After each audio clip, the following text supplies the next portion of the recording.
ពាក្យឈឺចាប់រស់នៅជាមួយរូបខ្ញុំប្រៀបដូចជាស្លាប់និយាយមិនដែលស្ដាប់ឆាប់ខឹងមិនចេញមានកំហុងប្រងមួយណាដែលថាมันខូចរឿងស្រី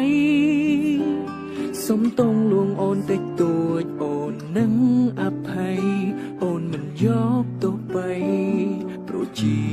ប្របីនៃបរងអានតែខ្លួនជាព្រមធ្វើរឿងខំមិនថ្មីធ្វើឲ្យស្រីម្នាក់ស្ទើររោគចិត្តមានជីវិតឥតន័យរស់នៅដើម្បីគេគ្រប់ពេលបានត្រឹមខូចចិត្តតាំងពីស្គាល់បងអូនធ្វើគ្រប់យ៉ាងស្នាមទឹកភ្នែកស្នាមឡាំឈាមស្រក់ព្រោះតែបងព្រោះតែស្រឡាញ់ចង់បំពេញបំណងដើម្បីរូបបងវ័យក៏អូនហ៊ានធ្វើ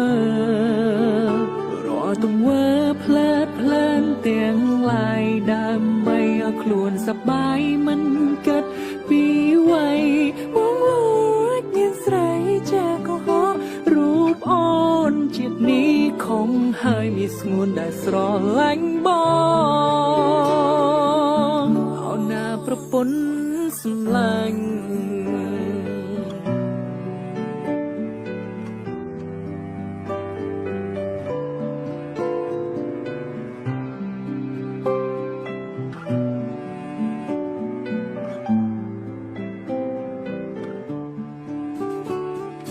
ច្រៀងចំរៀងនេះជូនព្រះនាងកំសត់នោះម្នាក់ពលីដើម្បីរូបខ្ញុំគ្រប់សពនាងថានាងស្ទើរឡប់ចង់ចប់ចង់ស្អប់ខ្ញុំមិនបានអានតែខ្លួនជាប្រងធ្វើរឿងខំមិនថ្មីធ្វើឲ្យស្រីម្នាក់ស្ទើររោគចិត្តមានជីវិតឥតន័យរស់នៅដើម្បីគេគ្រប់ពេលបានត្រឹមខូចចិត្ត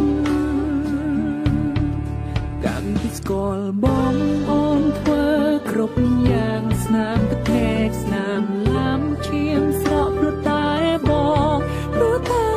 ស្រឡាញ់ចង់បំពេញបំណងដើម្បីរូបបងវ័យក៏អូនហ៊ានធ្វើរាល់ទង្វើផ្លែតផ្លែនទាំងឡាយដើម្បីឲ្យខ្លួនសប្បាយមិនគិតពីវ័យបងលួចមានស្រីចាក៏ហោរូបអូនជាតិនេះខំហើយមានស្ងួនដែលស្រឡាញ់បងអូនណាប្រពន្ធសម្លេងនូវរឿងកន្លងដែលបងធ្វើមិនអសូមអង្វរវិញបានទេជីវ៉ាពេលនេះតែបងច្បាស់ពីអារម្មណ៍ឯកាពេលគ្មានជីវ៉ាអូននៅក្បែរគ្រប់ពេលដែលយើងជួបគ្នាពងងាវសុខចិត្តចាញ់ព្រោះស្រឡាញ់មិនចង់បាត់បង់បងចូលហើយពេលនេះមិនធ្វើដោយកាលកន្លងនឹងទេមុំណាកុំខ្លាំងនឹងអូនណាប្រពន្ធសម្លាញ់